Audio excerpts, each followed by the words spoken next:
Okay, hello monkeys, welcome to today's video. Today we're going to be talking about why Caitlin Clark deserves to be Rookie of the Year. Or why she actually won it, but why she deserved to win it. So as many of you know, it's been a fight between Caitlin Clark and Angel Reese. Angel Reese, there's plenty, I don't know on what side you're on. I don't really follow women's basketball or basketball in general.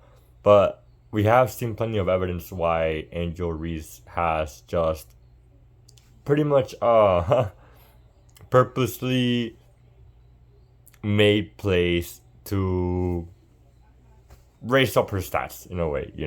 She has missed some throws and she has made what is it? Rebounds or total rebounds and what else was it? I don't really know. Basketball stuff.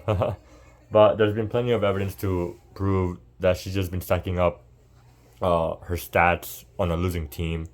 And Caitlin Clark, I guess she is going to a pretty playoff contending team. Uh, so, anyways, with that being said, what deserves to be Rookie of the Year? On sports, I feel like whoever has the best stats should win Rookie of the Year.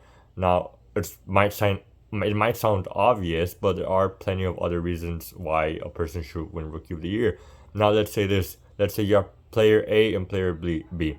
Both player A and player B have the same stats, but player A is 20 years old and player B, not necessarily, I'm not talking about basketball, but player B has 30 years old. Now, there is some situations like baseball. Shoto Imanaga from the Chicago Cubs is currently 31-year-old rookie, and you have someone like Paul Skeens who is 22 years old. Now, they both have different stats. The Paul Skeens is way better than Shoto Imanaga, but Shoto Imanaga himself is pretty good. But the age gap is completely different. Paul Skeens is 22, so he has a brighter future ahead of him. Shoto Imanaga, he started his Major League Baseball career late, so you could say, yeah, he has good stats, but he's not going to become a Hall of Famer, whereas Paul Skeens could potentially become a Hall of Famer if he keeps playing like this for the next 10, 12 years. What is another reason why a player should become Rookie of the Year? Now, let's say player A has the same stats as player B again. Now, player A is in a playoff team and player B isn't. Now, in this situation, we have to see how big of an impact the players have on their teams to move forward, I guess you could say. Now, let's say player A is in a playoff team, but he didn't really have. Yeah, stats are important. But let's say player A is just filled with a bunch of superstars, and he didn't really have that big of an impact. He was just there. Whether you had him or not, they were going to become playoff contending team. And then you have player B. Now, player B, same stats as player A, but player B made his team move they made the team not playoff contending, but they just made the team look like they have a brighter future. Before they used to be like bottom of the barrel type talent, and now they're like, you know what? They're mid. They're mid, and if they add a couple more pieces, they could become playoff contending. Um, in this situation, I would go with player B. Now, you might say, hey, you know what? You like player A is going to the playoffs, he's going to the World Series, he's going to the championship or whatever. But player B had a bigger impact on the organization as a whole. So now, because of player B, now they could sign more players, a couple more players. They could see him as a leader or anything you like. So in this situation, player B has more of a baggage to carry. Uh, in many cases, that's my vote. Many people will vote for player A because he's already in a good team. Now, what was the other thing?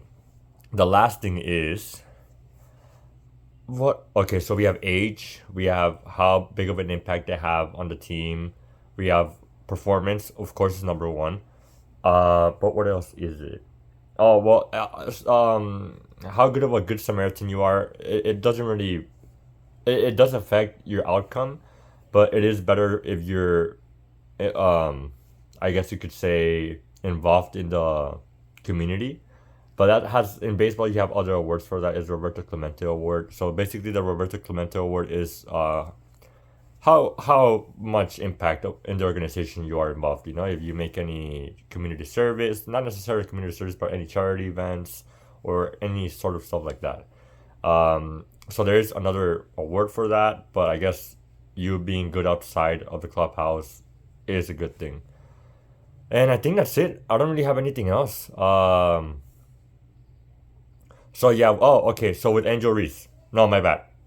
Caitlin Clark. So I guess the last one is how big of an impact you had on the sport. So as many of you know, Caitlin Clark has put a huge spotlight on women's basketball, and you could say she's overhyped. I guess you could. Many of us can agree with that. I guess Caitlin Clark might be that one good overplayed song that you just get tired of hearing after a while. For many people, I don't really follow women's basketball. I actually like hearing about her because it makes me like have a door open to women's basketball. You know, like every time they mention her, I'm like, you know what? I'm open to the idea of watching it just because of her. And then let's see if I end up liking it. Maybe I stick around and see what happens. Um, so she had a huge impact, but for many people, she's that overplayed song. She's that overplayed song that you just got tired of it and you just want to move on to something else, but you keep hearing her, and it's like, okay, we get it. She's there. Can we please move on? And with Angel Reese, is like those people that got tired of Caitlin Clark, they go with her. And I guess she's like a villain. It's really confusing because she's trying to play the villain, but then she acts like the victim in many situations. I don't know. That's a huge drama. If you want to watch like some basketball drama, like make sure to look up other YouTube channels for that. I mean, it's because I don't know. I'm not informed. Again, I keep saying I'm not informed. I don't really put much effort into these videos. I just like make. Again, I've been saying like I'm gonna make a habit or stuff like that. I missed yesterday, by the way. Yesterday was my first day. I messed up.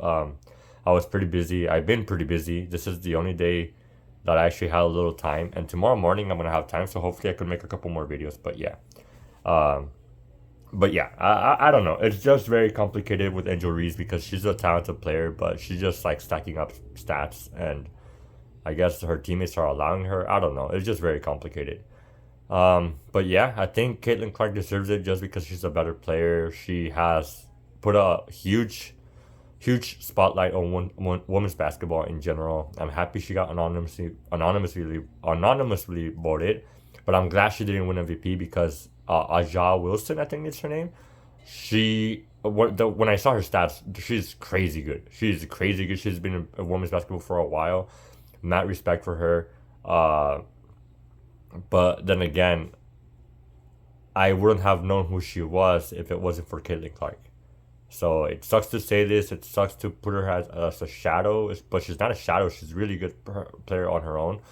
But the reason why I was able to know about her is because of Caitlin Clark. So yeah, with that being said, let me know what your opinion is, and thank you for watching. Make sure to leave a like to get more of my videos recommended, and I'll see you in the next video. Bye bye. I keep losing you. Where are you? There you are.